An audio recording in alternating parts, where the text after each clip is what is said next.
horse drifted alarmingly in the betting was, fancied in the morning, continued to drift. It was late on the exchanges to lose. It was something you'd see in a Dick Francis novel, Charles Buttons.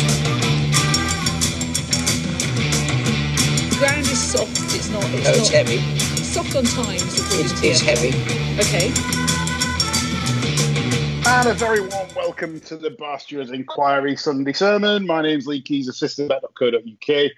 And just on his own today is John Lang of John Joe's Blogspot. We've put Catherine back down the basement, saving her for next week, John. What do you think? What do you think to Friday's show? We've had some good feedback for Friday's show. It's pity the tipping wasn't very lucky on Saturday. Now things were a bit desperate, weren't they? I mean, I can't say look for high definition. That was an appalling performance. But I did feel I was a little bit shafted with Hotchfield, with bloody Jim Goldie coming up the inside and doing me. And then poor Catherine's tipping the last as well. I think they probably both went odds on, didn't they? I think they did. I know June Cup did. I can't be certain on Hotfeld. Maybe one of our listeners can tell us that. But yeah, I mean, for me, the best two selections of the day, the tip of tips, if you like, was Hotfeld in the play, very unlucky for John, and Catherine's June Cup at the Curragh. And I did feel for both of you. I mean, well, I felt for me because obviously I'd had a few quid on as well. So yeah, it was painful. But some Saturdays are like that, and we want listeners to know that everything that you're backing. If you follow any of the selections given, they're on ourselves. There's none of this. We don't, I don't have fivers on or 2 quids. It doesn't really matter what you have on, but we're backing them anyway. So we felt the pain Saturday because we felt we deserved a bit better. But that's how it goes. Ben Robinson, who won the Northumberland Plate, John, he's won it before Brian. I mean... At least his future son-in-law, so he's brought it home to his family, sort of thing. Yeah, I mean, poor Brian Ellison, he's been trying to win this race for years. Phil Martin gave him an horse to have a crack with it. I think he went about 20 to 1 on once. I can't remember its name off the top of my head, but it went 20 to 1 on and got caught by the Godolphin thing. I don't know if you remember the race. Yeah, I don't remember that much. And poor Brian, yet again, and then the future son-in-law, ends up winning it. It's just incredible, really. I feel gutted for Brian, but I bet there's some banter going off there. So right, it's an action-packed show, so straight on with it. We've got plenty to talk about. Just start with a question from Nathan, and he says, this is more of a question about betting for a living. When trying to build your tank, when do you know when the right time is to start taking money out, John, and how often? Like, is it a month? I'll ask you on this one because, obviously I know, throughout your time, you've punted full-time, you've mixed it. We obviously working for Stout years ago, things like that. Now you're more part-time. How does it work with you? With your betting bank, when do you take money out when you need it, or do you take it out when you don't need it? Sometimes took it out when I didn't need it and then regretted it. Then other times I was taking it out when bills came in when I probably shouldn't have been taking it out yet. I mean, it's just a hard thing, I mean, for me, you just do what you think's right at the time, and you invariably live to regret it. It's just. Unless you don't watch with a massive tank, it's very, very difficult, really. I mean, as I say, I was towing and throwing all the time. I mean, I never felt particularly cash flush. In all honesty, I mean, I managed to salt bits away at times, but I mean, it's a tricky one, I mean, you can't really tell anybody when they should be drying out because they know their outgoings and expenditure and what they're likely to win. I mean, I was always very careful about drawing too much out at the end of the flat season because I thought, well, it's a bloody long 4 or 5 months before I'm likely to build my hand out, So it is. It's tricky. Yeah. It is. Yeah, you're right. I mean, best answer was from Nick Davis. When the rent's due. Yeah. That's when you take it out. But yeah, I mean, Nathan. I mean, obviously for myself, I do it full time. It's hard, like John says. I agree with a lot of John says, because I could tell you, well, this is how I do it, but it might not suit you. I think it's circumstances. You've always got to bear in mind, and I do feel that many punters don't bear this in mind. That think of your worst losing run, right? Or think of a really bad situation that you could find yourself in. Treble it, and that's probably your worst losing run over 10 years. So I always say, if you can, leave it in. Especially like if you play on Betfair now with deposit restrictions, if you make too many deposits and stuff like that, they're getting very strict now. I mean, I believe Skybet came out and said, bursting recently, that 500,000 of their customers have signed up to these restricted deposit limits. I mean, God, if that's a really good sign for the levy. I mean, the BHA just sit there and just quaff another gin and away they go. But yeah, Nathan, do what's comfortable and just try and be sensible. So, take a percentage out where you need to. If you want to treat the kids and go on holiday or pay the rent, take it out. But make sure you've always enough left for the bad times, because the bad times always come. And you just don't know how long the bad times last sometimes. That's how the game is. So thanks for the question. We move on to another question from Frankie on the blower. And he goes, when I check the weekly results, John, in the Weekender, I always notice the trainer David Loughnane winning a lot of minor races. Now he's broken into the group races. Is he a trainer to follow on the up? Maybe get some possible bigger owners, perhaps, John? He strikes me as pretty dangerous. I'd say 3 years ago I didn't really give a monkey's what he was running if I fancied one against him. But if I'm having a serious bet and he's got one in, I'm always inclined to give it an extra bit of a once-over now. Yeah, I mean, for me, he broke into the ranks last year. I think he won the Princess Margaret at Ascot with a 2-year-old of his at the King George meeting, and I sort of, my ears pricked up then, and he trains for that, a few for that, is it Sodi, S-O-D-I? It's the red colours with white spots and the black cap, He trains a few for him. Definitely on the up, Frankie. I would say he's a positive trainer for me. If I fancy one, and it happens to be his, then yeah, I'm all over it. So yeah, possibly. Not sure though. One of those could go either way, do you think, John? Oh, definitely. Yeah. And last question before we move on to the reviewing yesterday's action is from Aaron Rhodes. And he says, Lengy's one to follow. Polar Ice. He's had more entries than Matt Hancock's PA officers have of late. He says, I trust Lengy has his plums down. Now he's been declared in the race Timoshenko started before running up a 6-timer. Half system won on a handicap debut too. Any excuses not to lump on? And that's Aaron Rhodes. And I think John, it's entered Tuesday at Chepstow with about 14 entries elsewhere as well. Yes, like Aaron, I have noticed the plethora of entries this horse has had. And I do get the impression it probably is going to do a Timoshenko and probably run up a 5 or 6 timer. The problem being, I think it could be a best price 4 to 6 in doing this 6 time.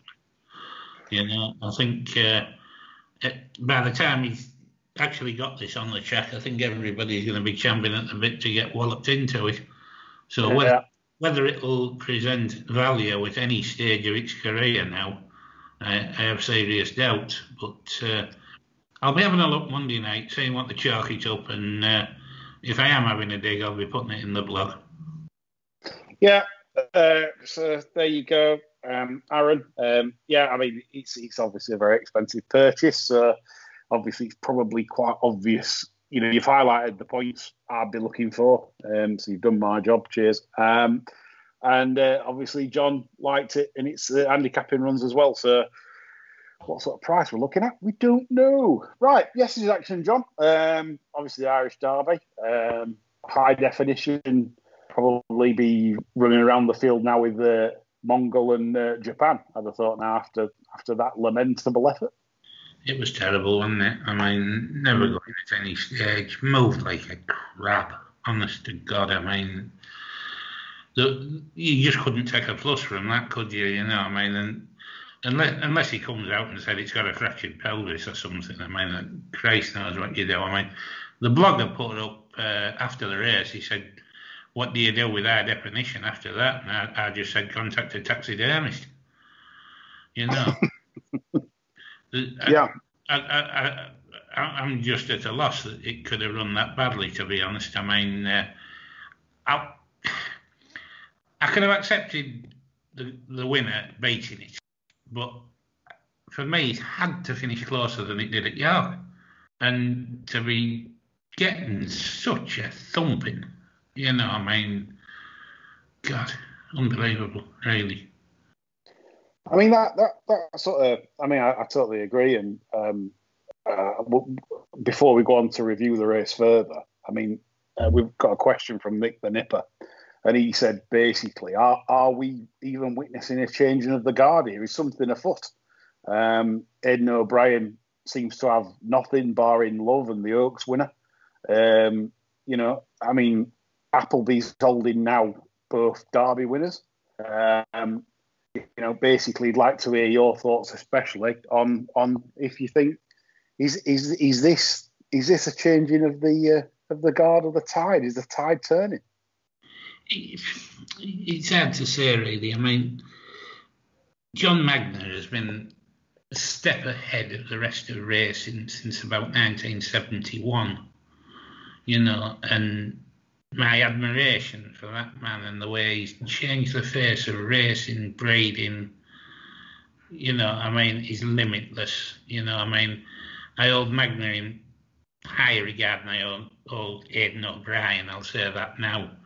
I think the man's an absolute genius, and the breeding operation he has set up there, I think it would be very hard for any trainer, save John Wainwright, to fail, you know. I mean, I think you can put anybody in there and they would train Group 1 winners, maybe not as many as Ed, but you get the drift. You know, I mean, he set up a production line there to rival anything in the world and beat it, you know. That said, I mean, I'm not entirely convinced the likes of Australia and Glen Eagles are going to be outstanding stallions, but as I say, you know, you're talking over the course of 50 years, well, the rest of the time he has produced the goods, you know, I mean, he's bought baby stallions, made stallions, syndicated horses for enormous amounts of money, and he's always been a step ahead of the Arabs. Very early days to be saying anything's changing over for me. Well, interesting. I mean, does it not, like, do you think, like with Galileo, that obviously that could that be have seen better days now, and is that a case now if Galileo starts, you know, firing a bit of dodgy offspring, then, you know, I'm sure he'll be aware of the fact he needs to replace Galileo. And if I'm having doubts about Australia Glen Eagles, he probably had them 3 or 4 years ago and decided he's looking for something else, because I wouldn't presume to be on the same level as that man, you know. And but I wouldn't put it past them finding one, you know. I mean, if they popped up with a really brilliant 2-year-old this year that went on and won the Guineas, and it's got a stallion's pedigree, they could be back in charge in 3 years, you know.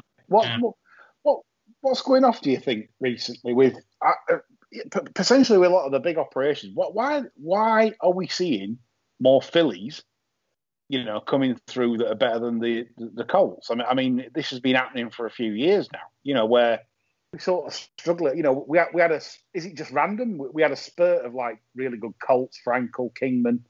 You know, Ballydoyle obviously had some good colts like Glen Eagles, etc., etc. But what's happened recently? Because all we seem to get, Love, Winter, Enable.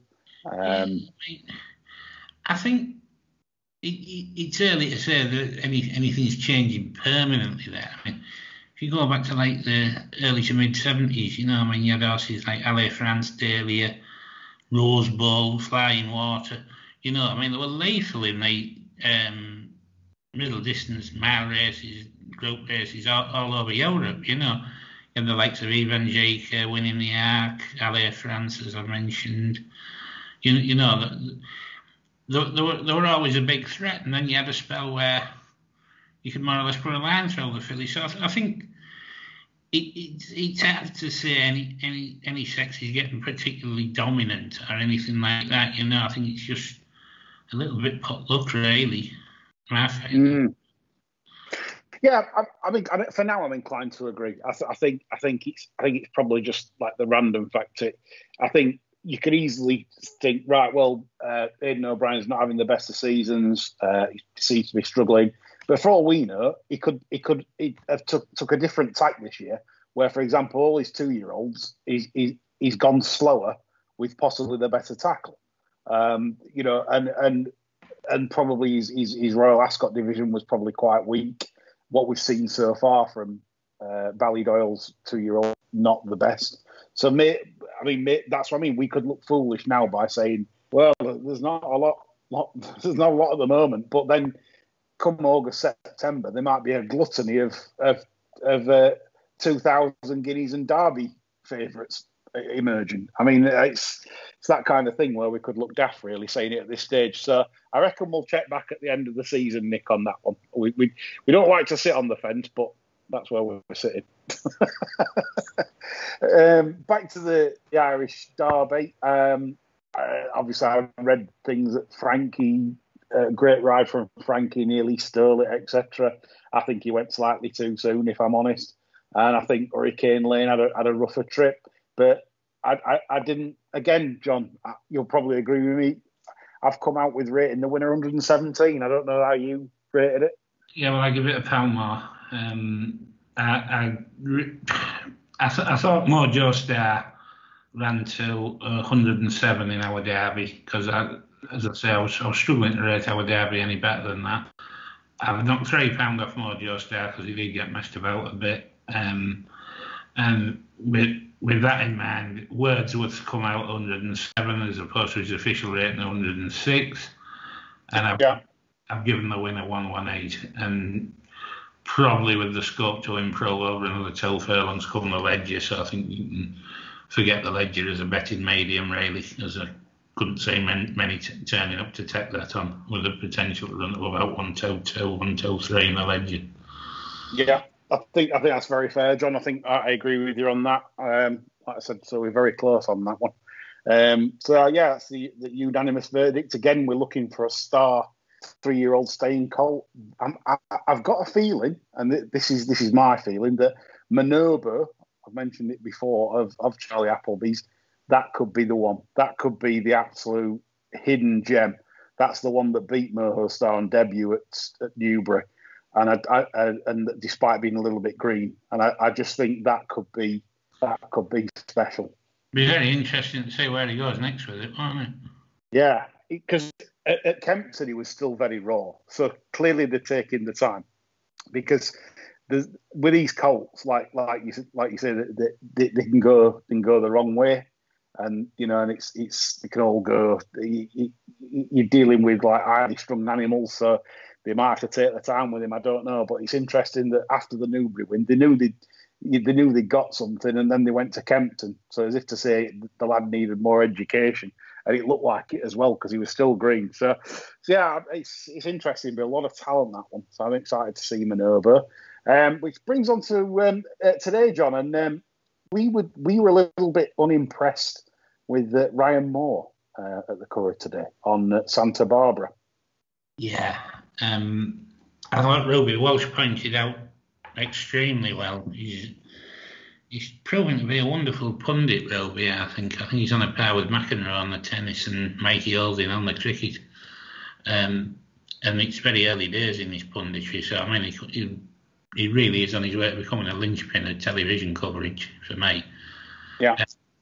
Because straight after the race, he pointed out that Ryan got himself in a pocket. The winner's outside him, and automatically Ryan can't go until the winner's gone, which immediately forfeits 3 lengths.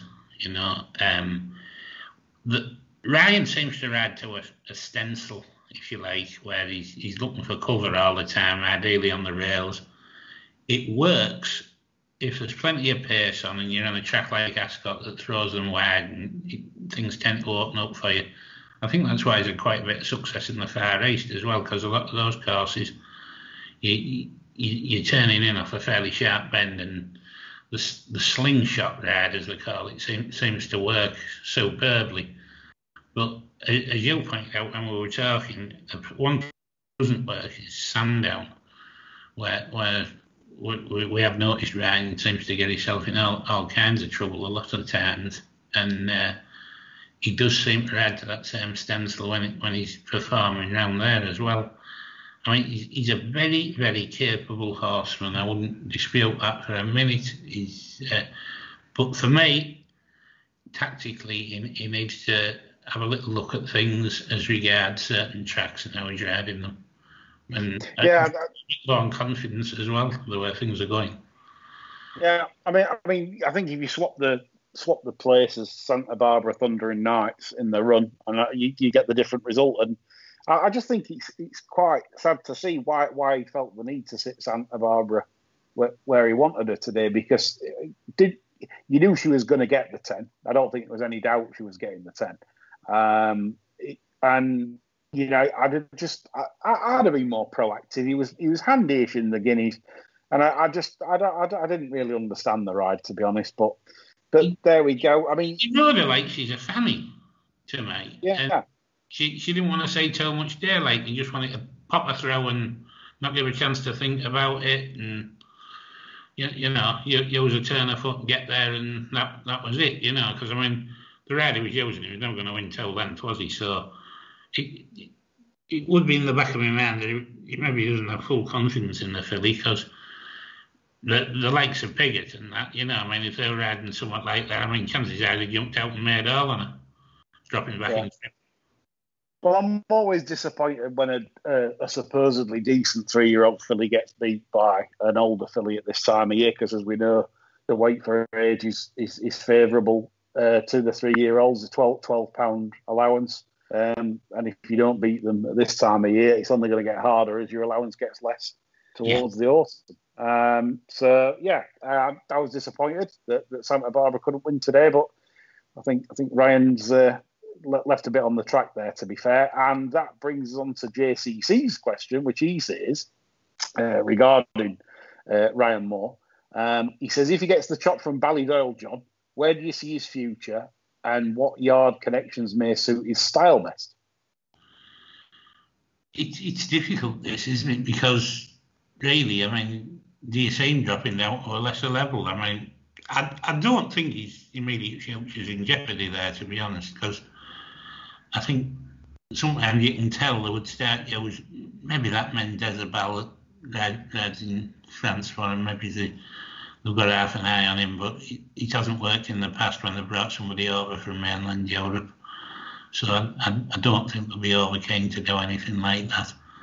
I think he's safe for now, but if he did lose the job, I could quite see him retiring, to be honest. I mean, I don't think many people would want to lose that and drop down a level, you know. I mean, they've tended not to, haven't they? You know, I mean, when Kinane lost the job, he didn't carry on all that long. I mean, he had the stars to ride for John Ox and that, but it wasn't long and he was gone. Johnny Murtagh the same, really. I mean, when he finished with them, you know, I mean, how long did he carry on? Yeah, exactly. No. You know, so, it's difficult. I mean, obviously, Michael Stout still uses him when he can, so, I mean, I'm sure that the offer would be open, but I mean, how long is that going to last now? You know, I mean, yeah, I can see Ryan retiring if that's the case. Ballydoyle say no more, because I don't think he'd get a job big enough that would warrant his botheredness, really. I mean, I'd know full well about how bothered Ryan Moore is, because I had an horse that ran at Pontefract, as you know, called Scargill, and he rode for me at Pontefract, got off him, said, yeah, he's a real tough, hardy type, blah, blah, blah. So we thought, well, Ryan's not going to ride in the Cheshire at Ascot, so we thought we'd try and book Ryan Moore for the Cheshire. And then, so Ryan's on him. And then as Brian's mounting him up, this was out of our earshot, obviously, because Brian told us after, but he said, why have they fucking put me on this? What have they put me on this for? You know, I mean, so he's there, he's riding, but he couldn't be bothered to ride a 50s shot, if you like, in a Cheshire. He So, I mean, that's. I agree with you. I think if Ballydoyle say that, there's probably no motivation to continue, to be honest. So, yeah, good question. And also, Harold Roberts, thank you for messaging in with my terrible pronunciation of Amran Nabiffan, as I pronounced it, embarrassingly. And he kind of made me feel embarrassed. Well, I should be embarrassed. You're right, Harold. I'm rubbish. And he said basically it is pronounced Omron Naveen, and translated it means the soldier's song. So obviously it's a very dear Irish national anthem, and I failed to even recognise that. So it shows you what a pillock I am. Do you agree with that, John? I was actually kicked you up the arse by going into it, isn't it? So. Actually, well, you see, this is it. We've just been talking about Ryan, and what did Colin Keane do? He showed everyone how to ride the Curragh.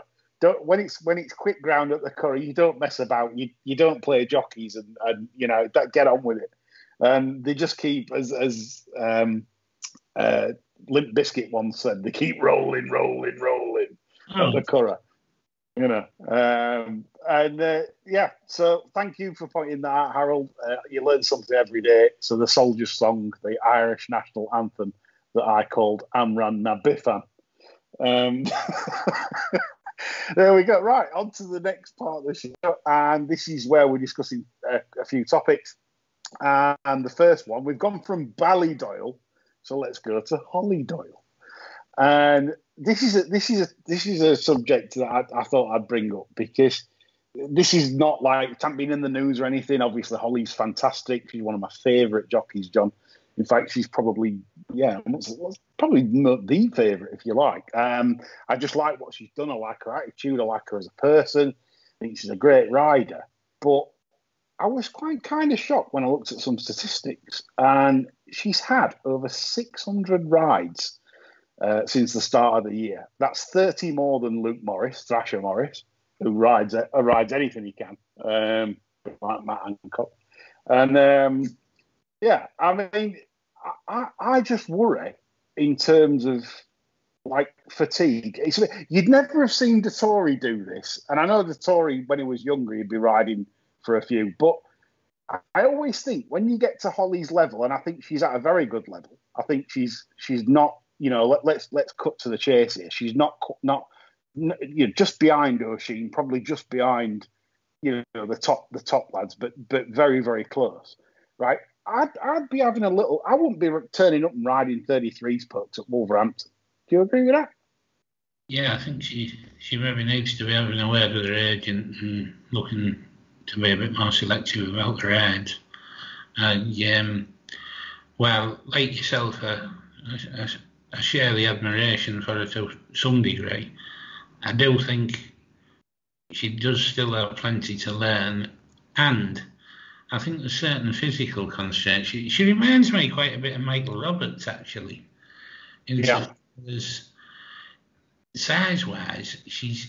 It sounds awful, this, but maybe she is just a tad on the small side.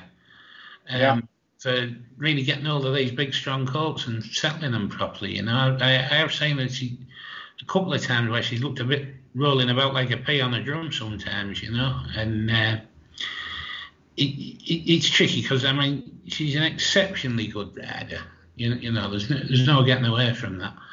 But I think a little bit of care in what she's riding wouldn't come amiss. And as I said, you never stop learning. She's still young. Hopefully, she'll get a little bit better at settling them on when there's a slow pace. But it is difficult with that kind of stature, you know. I mean, it ended up costing Michael Roberts the job with Shake Moore. You know, I mean, that was the general consensus that Joey says he wasn't able to really sit deep enough into him and what have you, you know. So, I hope she comes through and gets a percentage up a bit. Yes, really interesting insight there from you. Something that obviously, like, you always bring to the table, and that's my lack of knowledge that you enhance. And it's a really interesting point what you said there about size. But I mean, her agent's Guy Jewell, and Guy Jewell's been very successful. He's had Ailey Turner, and Ailey Turner rode a Group 1 winner, July Cup. You know, he made her the sort of the headline female for years, and he's got some high profile riders, Richard Kingscote, Peter Crouch. He's got him as well. So I did some stats. I thought let's have a look, because Hollie's had a lot of rides. So you're thinking, right? So I did it from start of May as well. So from start of May, which is the champion, race for the Jockeys Championship, because I believe Hollie's going for the Jockeys Championship. She might not admit, she's going for the Jockeys Championship. You can tell. She won't get it, but she's going for it. And I found that, like, Crouch, who is again under Jewell's care, has had 84 rides since the beginning of May. He's rode 22 favourites. Kingscote has had 171 rides. He's rode 30 favourites. Turner has had 84 rides. She just rode 8 favourites. Probably stopping them for ding dong, etc. But Hollie Doyle, 203 rides, only 26 favourites. So Peter Crouch, from 40% less, he's had 40% of the rides as Hollie has, nearly as rode as many favourites. And this is my point. I'm not telling Guy Jewell how to do his job or Hollie how to do her job. I'm just saying that sometimes if I got up in the morning and I bet on every race from first race to last, and I didn't do anything else, and I didn't do anything else with my time, my brain would be fried, and I'd be struggling to, like, perform at my best, because I'd be that intense into what I'm doing. So if she's having that many rides, since the turn of the year, and she's not going on many favourites, which she clearly isn't, my advice to them is to change tack a little bit, because she's dropped to 13% as well. And I always think some people look at these stats, as simple as they are: Will Buick 20%, O'Sheen 21%, and all Hollie languishing down at 13, because you shouldn't be turning up and riding for Steph Hollins at 25s at Wolves. You don't need to. She shouldn't be needing to do this. In fact, I think you lose that aura. Like I said about Ryan Moore not wanting to ride a 50-1 for me in the Cheshire. He was fine at Pontefract because it was something like 5-2, but he didn't want to ride it because it was 50s. And I think that's half the thing. The top lads don't want to get out of bed and ride a. I have a bit of a theory about this. From what I've seen of her, I've never met her, but I get the impression she's an extremely pleasant and accommodating young lady. And I think she would hate to disoblige people that have she's maybe perceived to have given her a leg up on a rise through the ranks. So the likes of Steph Hollins that you mentioned, or whoever, that maybe smaller yards that have given her rides in the past, let her go down and ride work, whatever, She would probably feel bad about turning rides down, just for the sake of turning rides down, She'd maybe think, well, I'm going there, I've only got 2 rides booked, I'll jump up on that for you, no problem, even though it's got no chance. And probably doing it to the detriment of her own figures without actually thinking a great deal about it. I always, like you say, I wanted to get that aura, because I think Hollie Doyle deserves a bit of an aura. It's like if I'd got a runner and I could book somebody like Hollie Doyle, currently I'd be like excited that I've got somebody of Hollie Doyle's calibre. I don't want her to lose that. I don't want her to become shall I put it, Haley Turner. Haley Turner, same agent. She went from winning a July Cup grade Group 1 and then nothing. Ended up packing in. I mean, because she said it would lack her opportunities. Now, I just think if you ride anything, then you just become one of the, get her on or get him on. Or want Hollie to have a bit more substance to the aura than Haley Turner. I always got the impression with Haley Turner it was like the Emperor's New Clothes. The press were always clamouring for a pin-up lady jockey that they could bang on about, and I thought they made far too much of Haley Turner before she was what I would say established as a top jockey. I think there was an awful lot of mistakes being made that weren't highlighted and things like that, and it was made out as though Haley Turner was up there with the likes of Dettori, Ryan Moore, etc.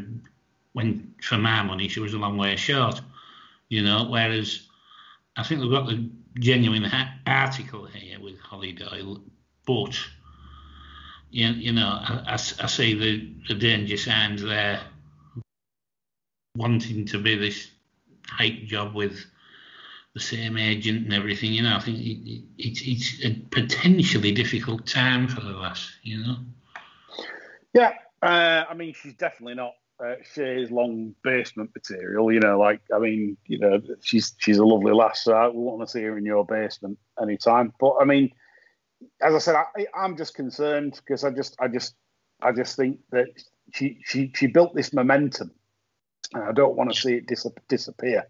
Yeah. I mean, she hasn't got like what you call a big stable. Archie Watson backs her. She's got a Shake retained owner. He hasn't got many runners, which obviously hinders her to winning a jockey's title when you've got the likes of Oisin Murphy, the backing he gets, and Tom Marquand from the Haggis team and things like that. It's very tough if you haven't got the big stable behind you. But I wish her well. I've just got my concerns about her at the moment, and if ever this gets played in the Guy Jewel household, he'll probably want to volley me. But yeah, I just think a change of tack's probably needed with Hollie on that. That's just my perspective. Right, we'll move on to another female jockey that made the headlines this week, and Saffie Osborne got some pretty terrible abuse, it has to be said, from a chap called Paul Stacey. And Saffie was very, very pissed off at her father, Jamie, for sharing it with social media because she just wanted to bat it down and just ignore it. But Jamie, and someone said rightly so, has obviously highlighted this. And obviously now it's in the public domain, John, where jockeys obviously get some pretty sick social media attention. Well, yeah, I mean, Stacey obviously needs dealing with, doesn't he? I mean, that was vile. Yeah, nothing but, I mean, constructive criticism is one thing, but sweet Jesus, I mean, a message to last like that, I mean, it's absolutely disgusting. There's no excuse for it whatsoever. I take my hat off to Saffie Osborne for wanting to ride through it, for want of a better word, and not wanting her father to get involved. But come on, I mean, dads and daughters are not going to stand by and put up with that, are they? I mean, it was beyond vile, You'd hope that the authorities would take some action, really, because, I mean, at least it's very threatening, isn't it, and unpleasant. It is, and like I said, I'm all against any kind of online abuse. I'm a massive supporter of mental health. I support charities, and I suffer myself mental health wise. You never know what someone's suffering to get a message like that. It could be at the wrong point. They might be chucking themselves off a bridge, and because of it, you just don't know. You don't send things like that. However, Ian Davis says, while it is time to stamp out online abuse, does the panel agree the Saffie Osborne incident shouldn't be used as a vehicle for trying to silence legitimate criticism of trainers and jockeys who, after all, operate in the public domain and whose actions affect punters every day? Until we say otherwise, I don't think we should assume it will be. I mean, if they start bolting off about what you'd say is legitimate criticism, I mean, we've picked the bones out of a fair few riders today on here, and I don't think anybody's been particularly unfair about anybody or got personal.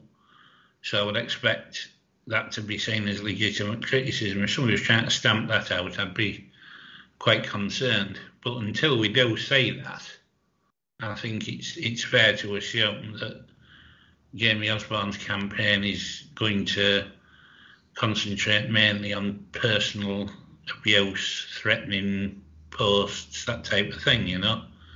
Yeah.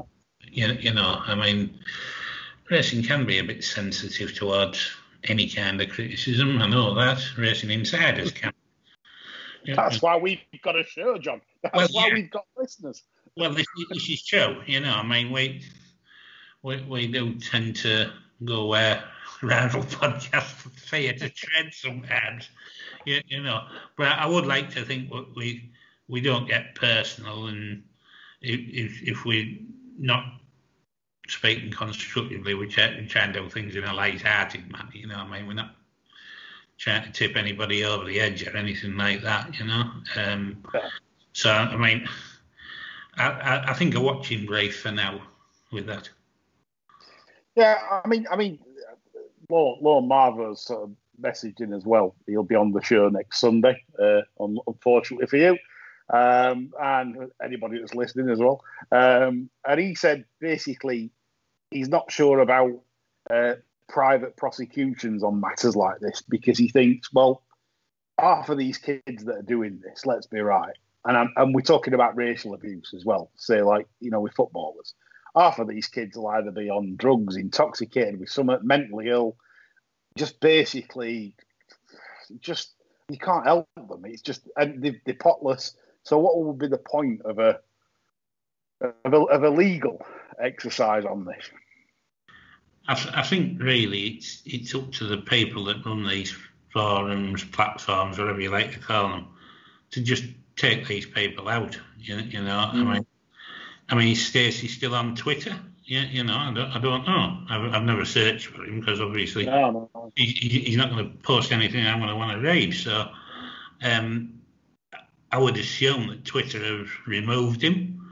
I would assume he's off all forms of social media, you know. But is he? I don't know. Not sure. It's a tough one because, I mean, obviously everyone wants to see punishments handed out for things like this. I don't want to see jockeys have to. I mean, look, me and John will be very critical of jockeys when we need to be, but it'll all be like constructive with a bit of satire chucked in, which is how we built this show, really. And that's what it's all about. You know, a bit of fun, a bit of constructive criticism. And that's why we do it, because a lot in racing, I mean, you just keep playing the Lydia Nicky Henderson interview back. You know, you'll see yourself the contempt that the racing game has for the media, punters, that fund, basically punters fund the sport. I view punters as very important because they fund the sport. So it's literally the contempt they have, you know, for punters. I really, that's why I've done this in the first place, because none of them, you know, have any respect for bottom end punters, and I think that needs to change. I think they need to be more, you know, like media savvy. I think they need to be more forthcoming with interviews and not do what Popeye did to Lydia at Sandown, because obviously she got his goat up a bit, so he made a complete arse of himself, and I think that's where we you know, like Lord Marvel says, we need to be careful of like classing downright abuse that Paul Stacey did, but then going too hard on the people that are genuinely trying to criticise or offer basically. I mean, I love this thing where you can't criticise a jockey if you've never ridden a horse. I mean, that's what they say. How many horses have you ridden? It so annoys me. Same with trainers. You know, how many winners have you trained, etc., etc. But it's one thing that'll rumble on and on. I'm sure it won't stop. It just won't stop. It'll carry on because you always have idiots, and as long as there's idiots, you're going to get daft tweets and daft messages. Anyway, finally, to end the show, just before the Jimmy Lindley, because I know John's got something he wants to bash on about. The bookmakers on racecourses, none at the Irish Derby yesterday, John. Soulless, whistling grandstand with no bookmakers either. And I've had a bit of info, can't really name names, but this is legit, that it is the racecourses themselves that are putting numbers on bookmakers at racetracks. So bookmakers out there, if you're being told by your racetrack that it is legislation from government or it is the RCA that are imposing these limits on and it's causing restrictions on racecourses, it isn't. I can guarantee you it is not. It is the racecourse themselves.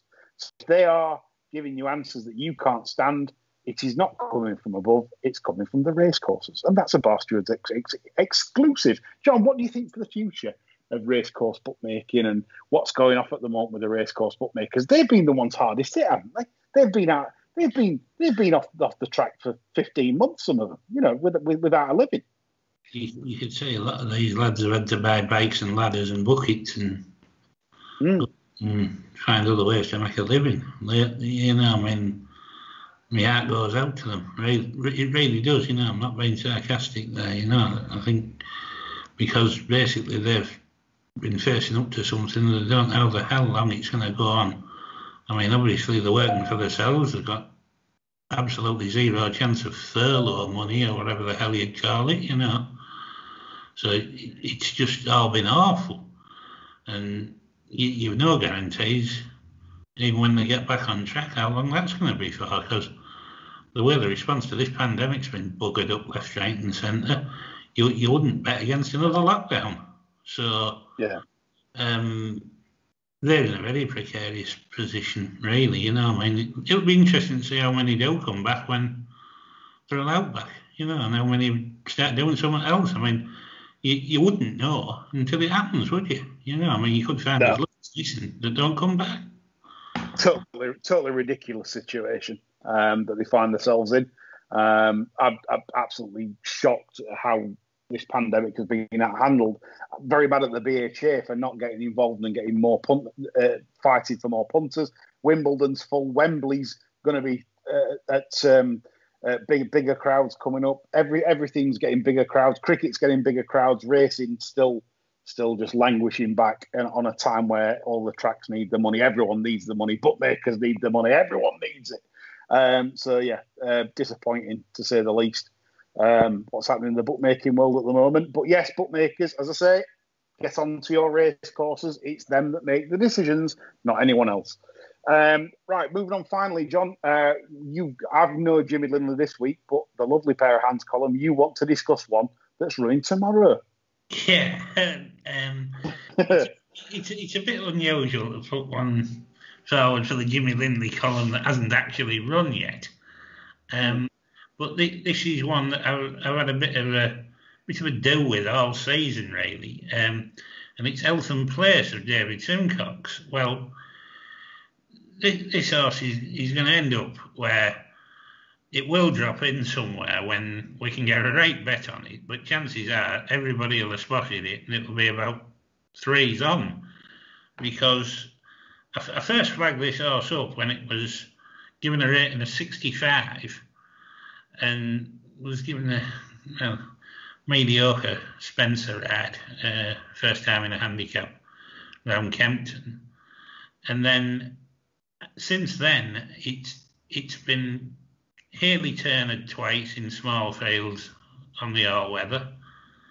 Cam Hardy was asked to do the impossible on it in a 8-runner field at Wolverhampton.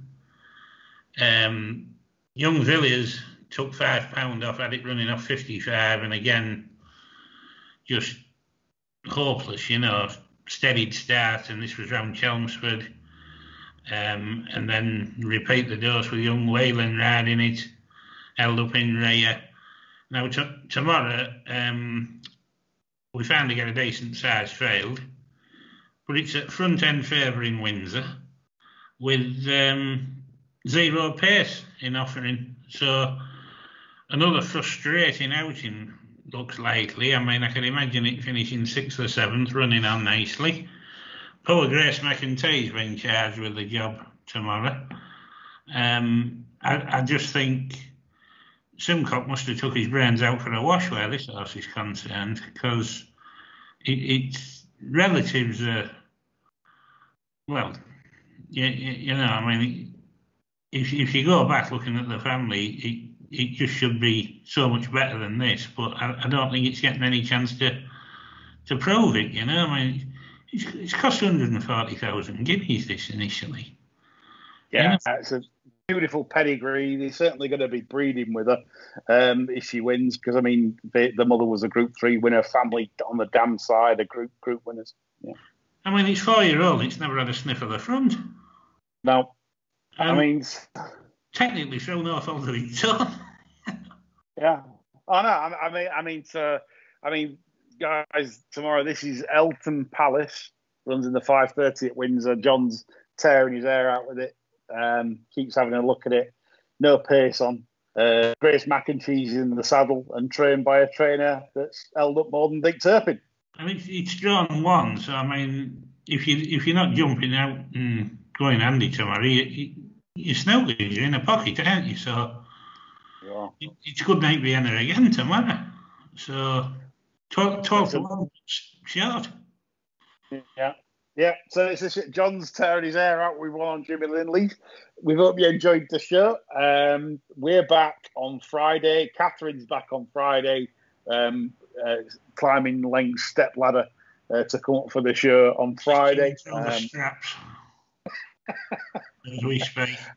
And on Sunday, next Sunday, we've got Lone Marvo back for the Sunday server with me and John to add a bit more dimension to our one pace topics. So that's all from us. We hope you enjoyed the show. We're back on Friday. Bye for now.